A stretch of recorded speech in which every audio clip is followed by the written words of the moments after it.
Hey everyone, this is acyuta-bhava from Nightlight Astrology. Happy Monday, everybody. Today we are going to talk about the Sun's opposition to Saturn, which is forming today, kind of formed yesterday into today.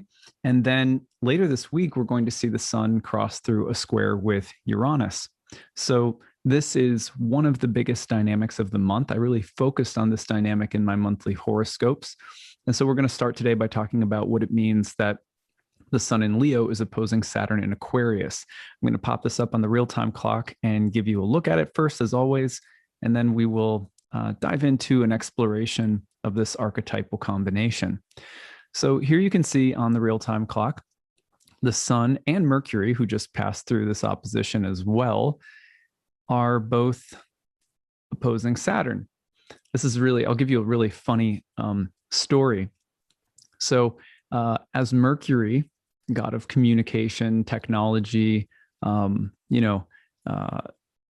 passed through the opposition to Saturn yesterday, our toaster stopped working, and the heating, our what do you call it? The range, our stove, like the gas range or whatever, wasn't working. And I was like, what is going on? Like, definitely something mercurial. So I'm like, fuming about it all day. Like, oh, I don't want to pay someone to fix it, and I'm not very handy. So, and it turned out that we have an old vacuum cleaner that, what do you call it? Tripped the fuse or whatever. So I had to go down and just go to the fuse box and just flip it back over today. And it was just fine. So I thought that was funny as, Mercury opposed Saturn yesterday. There's this feeling that everything had broken down and wasn't working. And then as soon as Mercury starts separating from the Sun and Saturn, voila, it was a problem easily solved. So at any rate, on that note, I will be getting into some of the stories that you guys have been sharing with hashtag grabbed. I started this maybe like a couple months ago. The planet's called Grahas, grabbers. They totally seize us sometimes. They grab us unconsciously, and we have lots of stories that testify to their involvement in our lives, especially when they come on and we're not expecting it, or we get caught up in their complexes, and suddenly we realize, oh my gosh, that's this particular transit. So this new series, I should be getting started with it this week, if not next. Wheels are kind of slowly turning here. We have an email inbox that is all set up and ready to go. I'll be explaining that this week. And occasionally I'll be doing videos now where I just totally highlight the stories that you guys have shared about different archetypal combinations of planets. And we're archiving some really good ones. So, we've kind of been building up a database to work with before launching into it, getting the email address set up and stuff like that. So anyway, you can see right now that the Sun in Leo at 10 degrees is opposing Saturn in Aquarius. It just passed through. So yesterday into today, you'll be feeling this. But even tomorrow, as the Sun separates from Saturn, you'll be feeling this as well. Sun-Saturn oppositions can be just hard.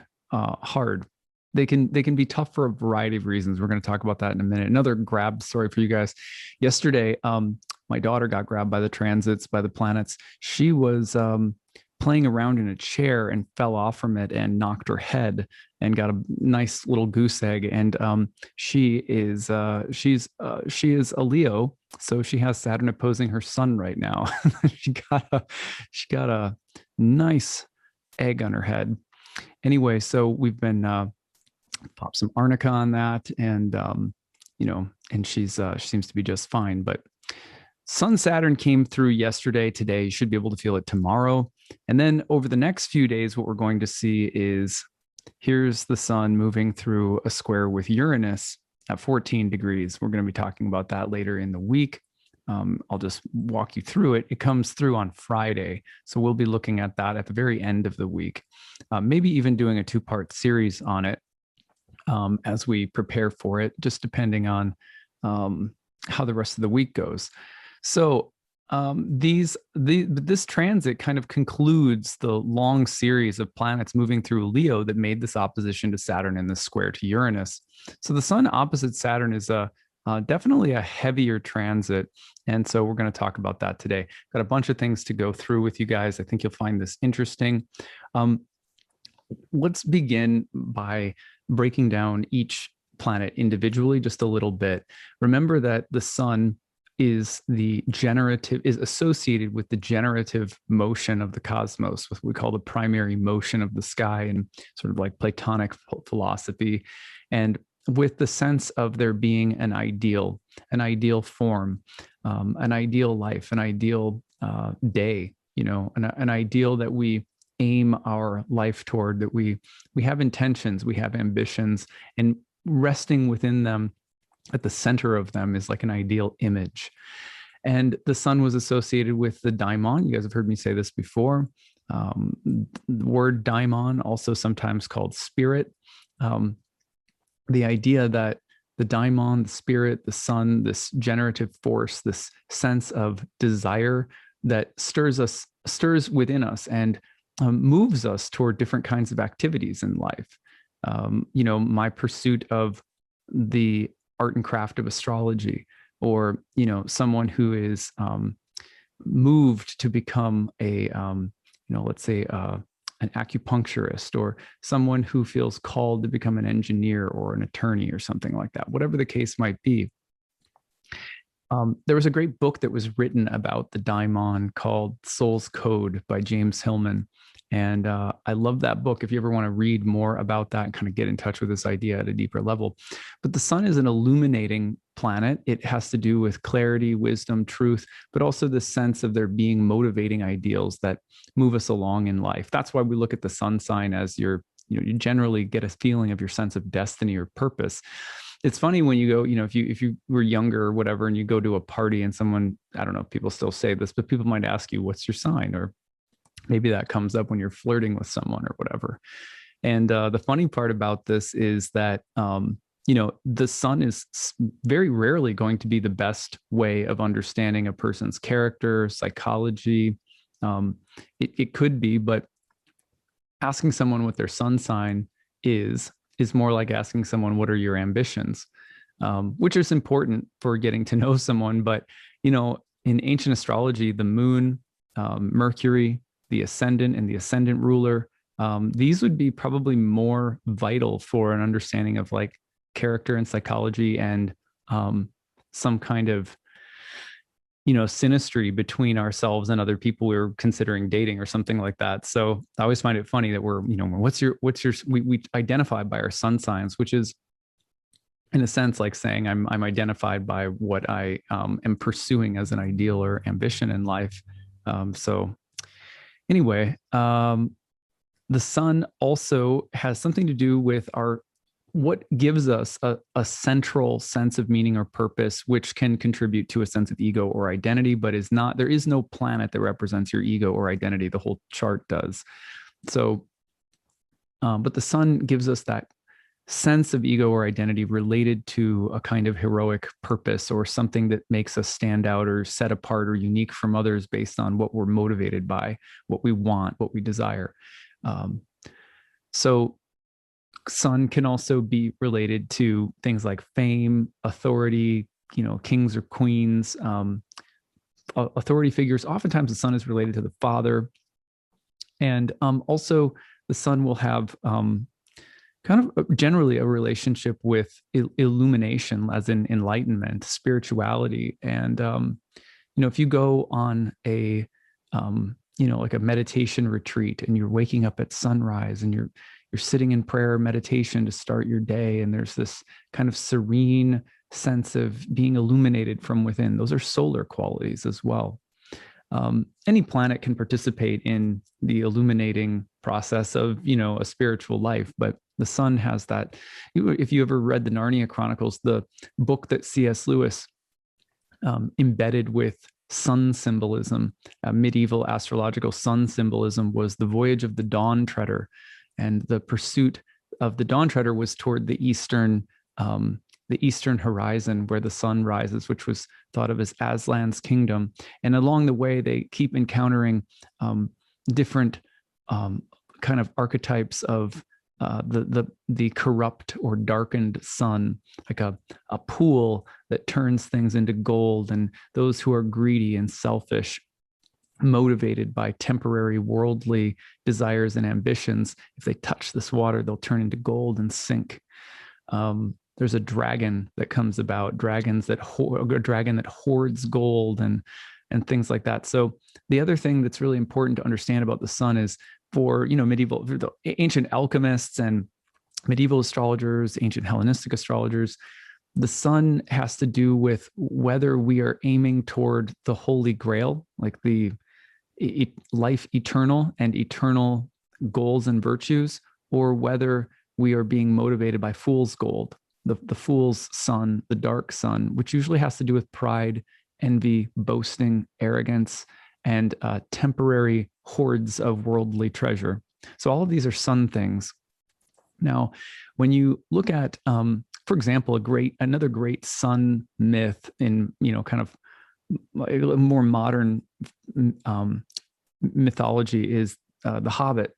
So Smaug, the dragon, the dragon comes specifically because the dwarves are hoarding gold, and the dwarves are getting lost in their greed. And so the dragon comes. So the dragon is a sun symbol, and a symbol that has a lot to do with the shadows of the sun. And the hero, of course, who has to learn the difference between, he has to slay the dragon, he or she, the hero is always having to slay the dragon being kind of the image of the base desires that we mistake for, that we mistake for eternal things. Now, in defense of dragons, there are many other myths where dragons play vital, life-giving and roles that are not like the sort of dark sun mythos. So just in defense of dragons, because I also love dragons, and there are many other applicable dragon myths that are not just about heroes killing dragons. Anyway, as an aside, because I happen to like dragons. But Saturn, on the other hand, is going to be the lord of winter, death, decay, old age, limitation, feigned appearances. Saturn can be very deceptive. Saturn is also a sign of old age, wisdom, maturity, sobriety, gravitas. Sun and Saturn are natural opposites. They rule signs opposite to one another, Leo and Aquarius. So this is a very beautiful part of their relationship. When they come into an opposition in Aquarius and Leo, they are in their home signs. And so this is a kind of quintessential Sun-Saturn dynamic that we're going through right now. And their Sun can oppose Saturn, in other words, in lots of different signs, but they happen to be in their own home signs right now, both the Sun in Leo and Saturn in Aquarius. And one of the natural tensions between Saturn and the Sun will be, exactly what I was just talking about with regard to the dark side of the sun. For example, when Saturn rules feigned appearances, what we're essentially saying is that Saturn is a natural opposite to the sun. So if the sun, what is the shadow of the sun? The sun is puffed up on some kind of worldly, a stage of worldly ambitions that are really vain and self-centered and not really taking us anywhere meaningful, if not helping to the soul to grow or evolve. Then what we come to see at the bitter end is Saturn. We see the face of a feigned appearance. Oh, that wasn't what you thought it was. You're not who you think you are. The fame or the gold that you sought is some kind of burden or even a curse. So Saturn is the natural antithesis of the sun. It's the person, a Saturn person can feel like an Eeyore or if you guys know the Narnia books, Puddleglum, he's kind of a gloomy fellow. So, Saturn comes along and says, can be with the sun, can cast doubt on things, can make you insecure or lack confidence or feel distant from yourself, or it can cast a shadow over your sunlight somehow. It can be depressing. But those are all also the natural results of pursuing fool's gold. we pursue things that aren't real, that aren't lasting, that aren't rooted in the real alchemical goal of life, then eventually we come to find that they're not real, they're hollow somehow. And so Saturn is this lord of feigned appearances and hollowness and form without substance and things like that. On the other hand, when we need long periods of time, the contemplative, the mystics, the monks, the nuns, the herbalists, the witches in the woods who spend long periods of time, getting to know nature, getting to know a craft, a spiritual alchemy that needs to take place in a container over a long period of time for something substantive to be made. Well, Saturn is also related to the sun on that level, because Saturn is going to be the idea that good things take time and discipline and maturity and stick-to-itiveness. And good things usually don't come quickly. I'm not saying always, but it's like Saturn has its, you have to pay Saturn its due. And so these are all Sun-Saturn dynamics. All right, let's go into some of the ways that they can combine. Let's say you have an ideal for your life, something that's driving or motivating you, and the Sun opposes Saturn, and you realize, I'm not sure I'm really motivated by that ideal any longer. It's reached its end. It's now feeling hollow. I'm not motivated by it anymore. So the end of some ambition or ideal or motivation or inspiration, that can happen under a Sun-Saturn dynamic. You can also, as I was mentioning about feigned appearances with Sun and Saturn, you can also come to a space where you realize that something that you have been, some confidence or something that you've been putting out there, like the sun, you've been exuding something about yourself, about your life, has been kind of fake, or that it isn't what you think it is, or you get a response from someone that makes you realize that what you're putting out there isn't what you think it is. It also has to do with sincerity. Am I being sincere? Saturn's sun will check you and say, this isn't sincere. Or you can start to feel distant from yourself and almost like a captive in your own life, because it just doesn't feel like what you're living is real. These are Sun-Saturn dynamics. You can grapple with doubt, insecurity, or self-worth issues when the sun opposes Saturn, all the more when we're in Leo and Aquarius. A rigid sense of identity or purpose. So if your sense of identity and purpose has become too hard, too rigid, overly controlled, sometimes you'll start to suffer from the burden of that while the sun opposes Saturn. Anything that requires self-denial, discipline, or hard work can be a sun opposite Saturn dynamic. The good side of that, of course, is that some level of self-denial, discipline, and hard work is basically a prerequisite for anything that we want to become good at. And even, as we'll see when the sun hits the square to Uranus, anything that we want to be free from, or if we want greater freedom in life, usually a kind of an irony that greater freedom is almost always coming at the cost of greater discipline and the ability to be consistent with things in our lives. With that comes greater freedom. For example, I go to a gym when I work out, and one of the things that one of the trainers there says, this is like this group class that I go to, and one of the things that the trainer says is, if you want to feel great, if you want to feel free, you got to put in the work. And I always think, I wonder what kind of Saturn she has in her chart, but that's a Sun Saturn dynamic. It's like, or a Sun Uranus Saturn dynamic altogether. If you want greater freedom in your life, greater freedom comes with a lot of work. For example, if you want to be really free to improvise on a musical instrument, most people have to put in an extraordinary amount of self-denial, discipline, and hard work to get to a space where they can be really free and loose with the way that they play. This is the Sun-Saturn dynamic as well. Now, there's, of course, a dark side to this: self-denial, discipline, hard work. There was a movie I watched some years ago. I went to the movie theater with my wife and we watched it. It was called Whiplash. It was about this kid who was like a drummer, and he had a teacher who was kind of crazy, driving him to be like the best that he could be, but kind of really broke him down. And you could say was like abusive in the process. There's always movies like this.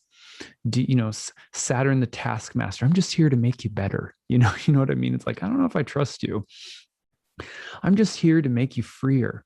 I'm just like, look, I'm helpful. You can't see it right now, but I'm helpful. How many abusive people have probably used that line? So there's a fine line between Saturn as the taskmaster, who will try to convince you that, harming yourself, and like sort of self-flagellation, that these things are necessary for you to get where you want to go. And sometimes it's just not true, and we have to throw off some kind of overly heavy or rigid way of being. On the other hand, it's also true that the jazz musician puts in a ton of work to get as free as they are. So somewhere in there, we're working with Saturn and the sun and finding the right balance. Anytime that there's the crystallization of a long creative process, you'll see the sun and Saturn.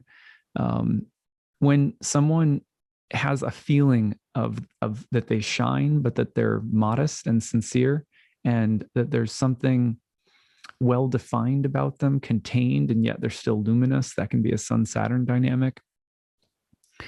Anytime that you have issues with father figures or authority figures, sun-Saturn can come up. I want to understand something. Just do it. Just do what I say, or but why? Look at my kids, like, could you please just put down the axe, but why? Because you'll cut, your sister's head off or whatever. It's like, but why? I can't tell you why. Just do what I say to do, these kinds of things. So questioning authority figures, issues with authority and authority figures, developing inner authority, rejecting unhealthy kinds of authority, all of these things can come up with the sun and Saturn. Tend to come up a little bit too with Pluto and the sun, by the way. Anyway, if you feel cut off or distant from yourself, if you feel like a shell of yourself, that can be a sun-Saturn dynamic. It will be a little depressive. When you think about grandfathers or elders, older people with wisdom, the wisdom of previous generations, sun, Saturn, cold, anything that's cold or rigid or authoritarian, a feeling of blocked light, strength, or vitality, these can all be sun, Saturn dynamics. So, this is just, sort of, these are sort of some of the main sun, Saturn dynamics at any rate. I want to go into one piece that I think is really important. This came up in my meditation this morning, and I decided I would focus on it at the end here today. So in my mind, one of the most, one of the most meaningful parts of the sun and Saturn, I had a sun-Saturn transit a couple of years ago. So I was reflecting on what some of the most meaningful, kind of core lessons from Saturn opposing the sun in my birth chart were. And I thought a lot about this because basically, just to give you a little picture of my chart. So I have the sun in Cancer in the third house along with Mercury. One of the things that I studied in graduate school, I did a master's degree and then a Master of Fine Arts degree in creative writing. And I studied confessional memoir writing.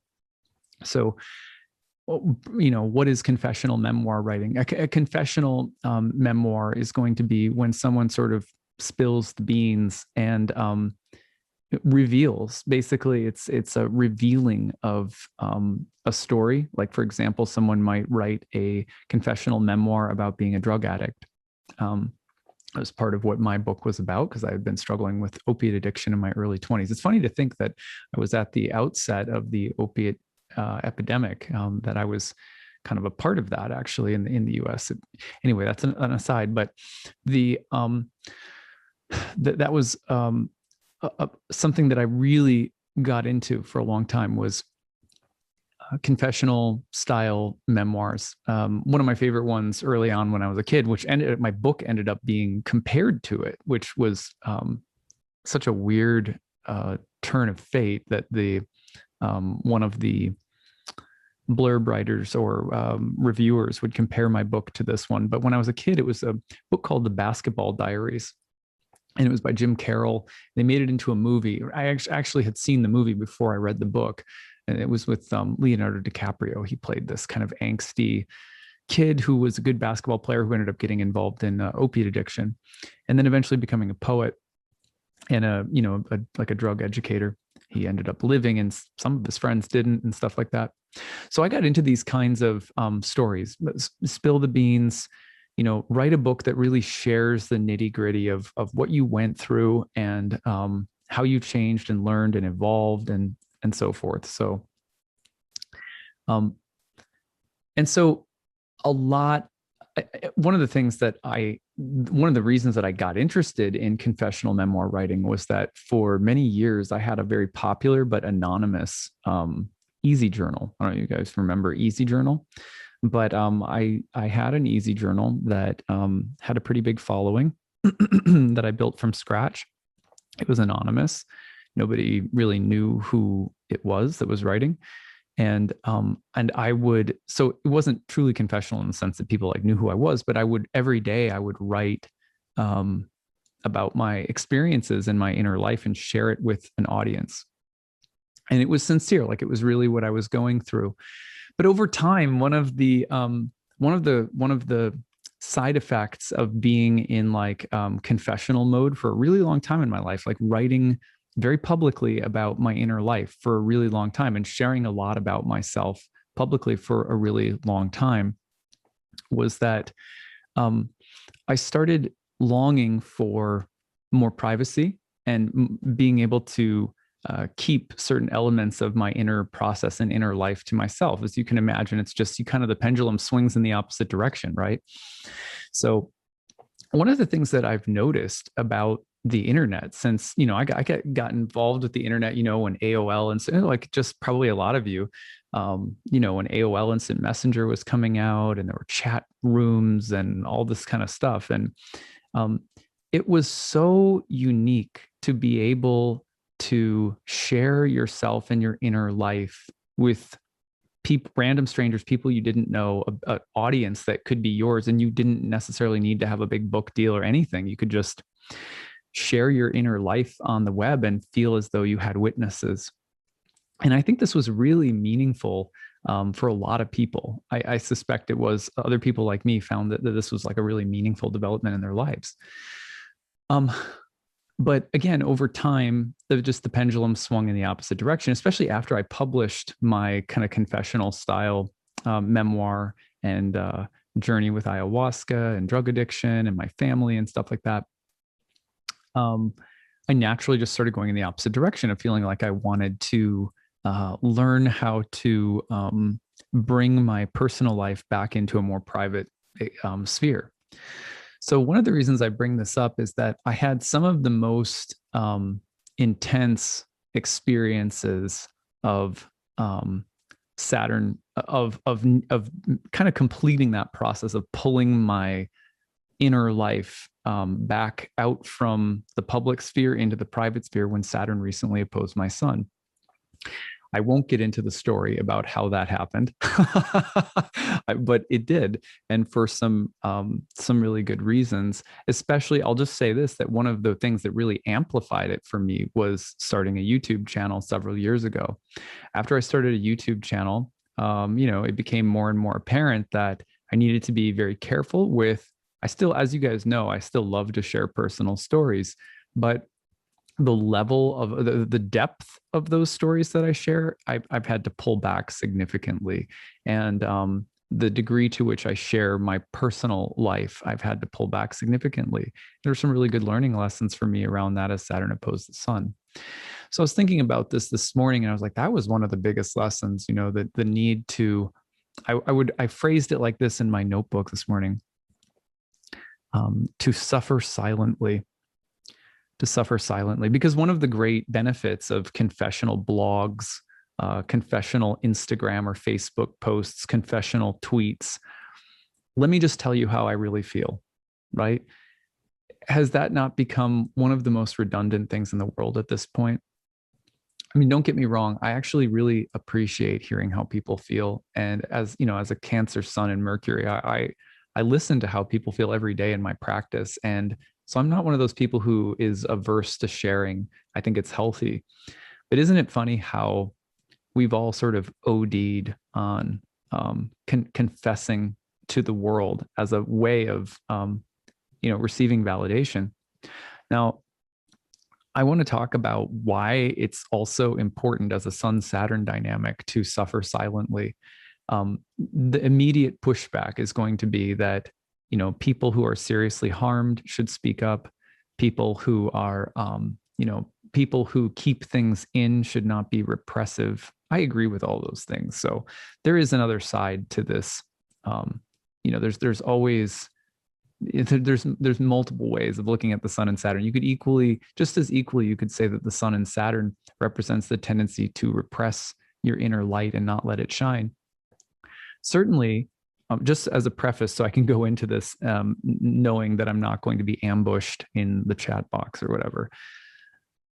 It's totally legitimate that people suffer silently when they need to speak up. It's totally legitimate that people repress things and they shouldn't. It's totally legitimate that people need a space to share and show themselves. And I like the way that social media and the internet, I'd be such a hypocrite if I said that those it wasn't positive that people had those outlets, But for me, and I suspect for enough people out there that will resonate with this, there's also a need to suffer silently. And I want to present this not as some, cowboy, just, chew on the grit of life and just shut up or something like that, but like, why does the soul actually need to have an inner private sphere where it suffers without confessing itself, telling how it really feels, showing all of its cards, constantly, demonstrating its feelings or outpourings in a confessional style through, say, social media, which I would say is one of the easiest ways that it happens nowadays? Why does the soul, also need to suffer silently? So why is that a thing? There's a bunch of reasons. The one is that the soul needs and loves secrets.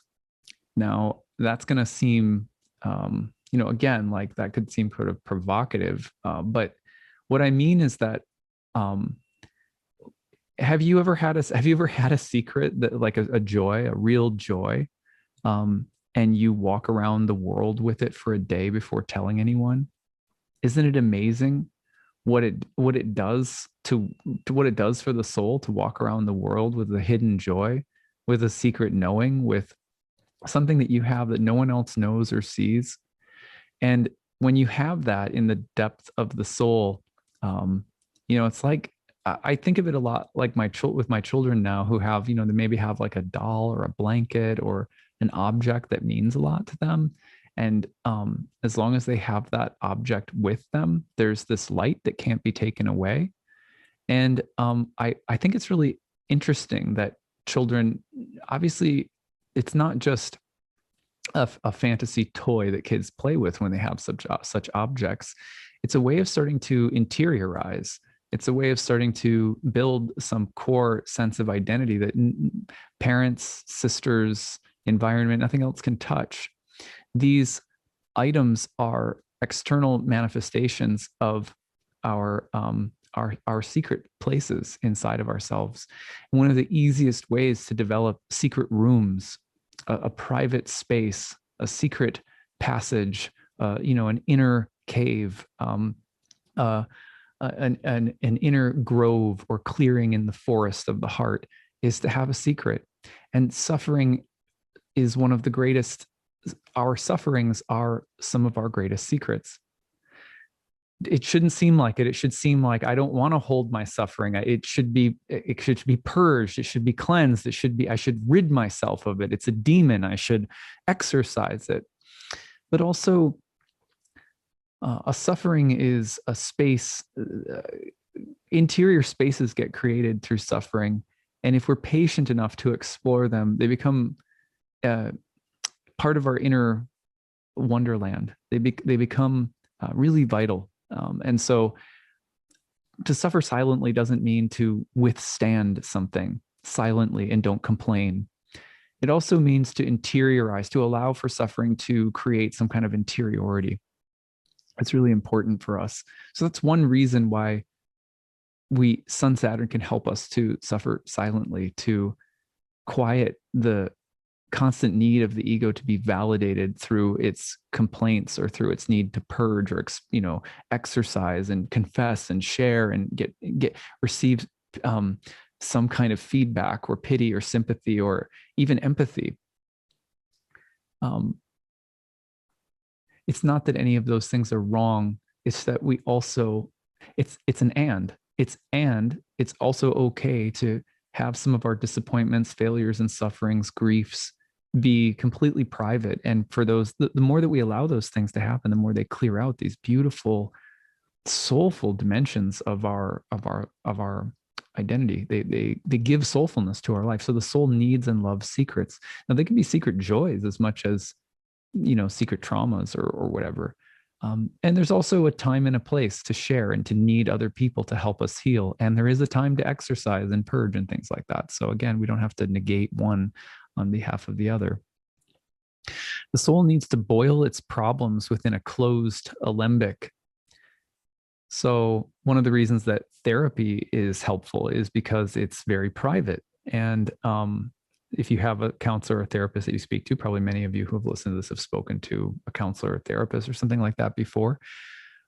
But to share your innermost feelings, your true thoughts, rather than using a megaphone, which, again, maybe there's a time or a place for that, but rather than using a megaphone to say, this is how I really feel, this is what I really think, to hold those feelings and those thoughts and let them cook inside for a long time and watch them change and move.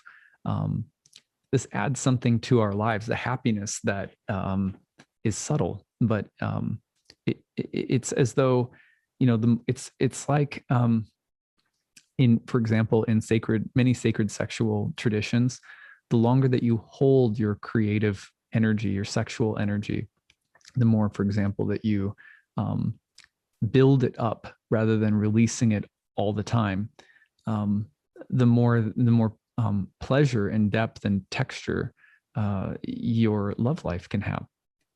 Foreplay, for example, can extend longer. Intimacy can last longer. Climax is no longer the only goal. So similarly, when we have, whether it's a joy or a pain, and we learn to hold it within, it's not that we're cutting off our light, it's that we're learning how to hold our light. And that's a Sun-Saturn dynamic as well. So the soul needs that place of silently holding things back and not just constantly needing to pour out to others. The soul craves the perspective of people, problems, and the world itself from the distant and private place of its own uncertainties, failures, confusions, doubts, insecurities, worries. We have to have the confidence to be able to hold them in and hold them back. And if we can do that over a long period of time, it's amazing what the world looks like. Like I was saying earlier, have you ever walked around the world? Like I remember when, this is kind of a sad story, but I had a dog that died. He got out. This was years ago. He got out and he died on the railroad tracks, not far from our house. I remember the rest of that day, I hadn't told anyone, and I was just looking at the world differently. It was just a different feeling, totally different quality of walking around the world and nobody knowing what had happened with, in my life that day with my dog. When my grandma passed, my uncle passed back to back in 1 year on the days that they passed over. And I didn't say anything right away to my wife when they passed. I waited a little bit. And I can honestly say that I saw some beauty that I wouldn't have seen had I just immediately needed to try and process everything.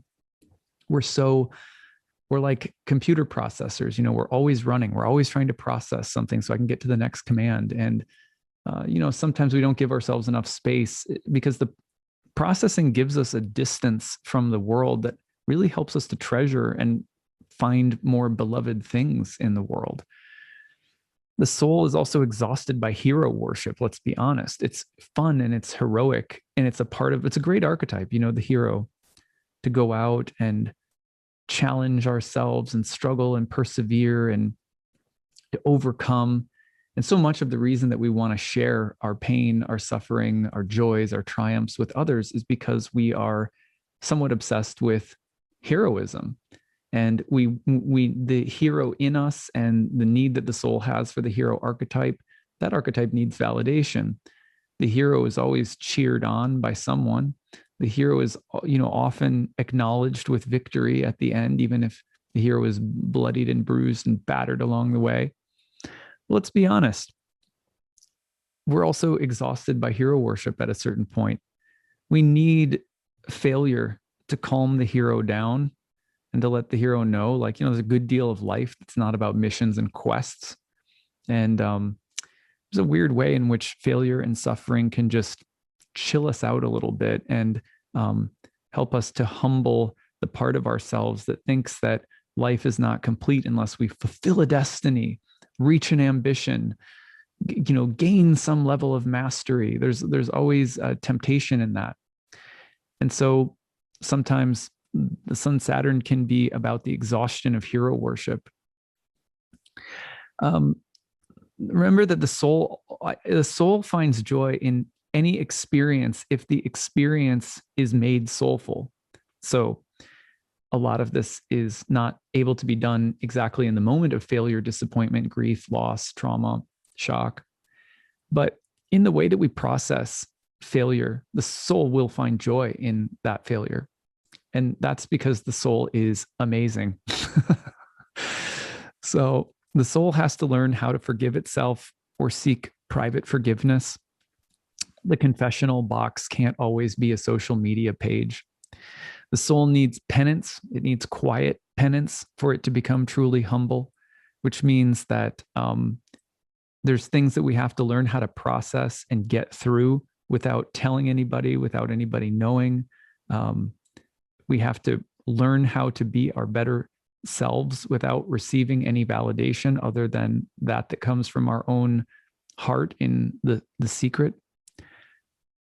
So finally, quiet suffering doesn't mean that the light doesn't come back or that we suddenly become glum or stoic, or we don't display joy, or we never share again, or we don't engage with the other mode of confessing, or we don't engage with heroism or something like that.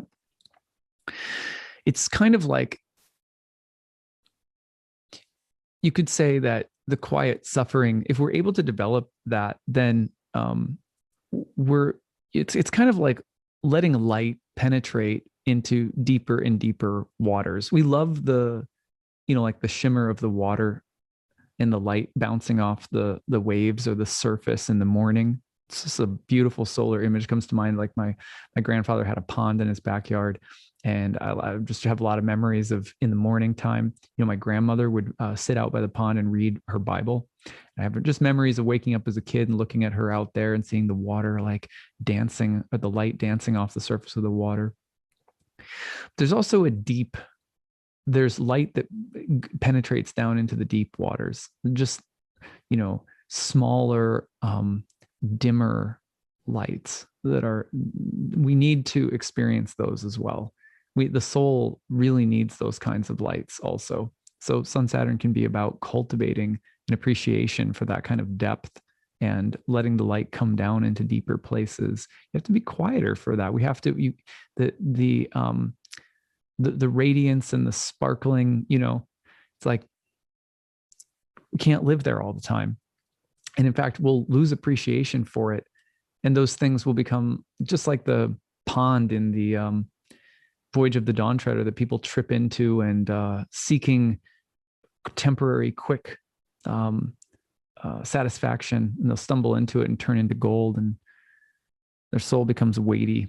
It's funny how light things that look sparkling, light, happy, free, confess, heal, that these things can ironically weigh us down over time. We need this kind of deep space of quiet light for there to be a true appreciation and a true like dance with the images of light that are dancing on the surface, that are radiant and stand out and are shared, or just beam out to others constantly. So I like to think that these different images of the light on the surface versus the light in the deep, that they need one another. They need one another. So it's not really about trying to condemn any kind of behavior as much as it is trying to complement and make sure that we kind of always push gently in the opposite direction as soon as one form of a complex really starts to take hold.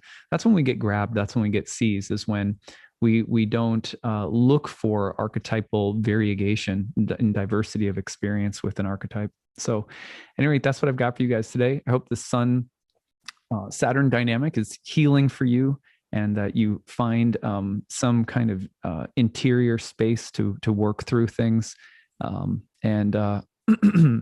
Of course, I also offer you the opportunity to share.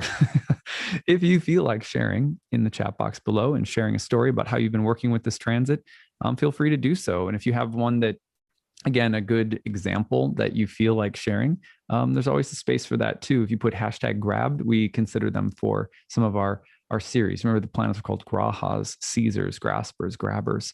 They tend to do that with us. So it's good to learn and reflect together as well. Maybe there'll be some that you'll hold in this time around after this transit and this talk today too. Okay, that's what I've got for today. Hope you're having a good one. Bye.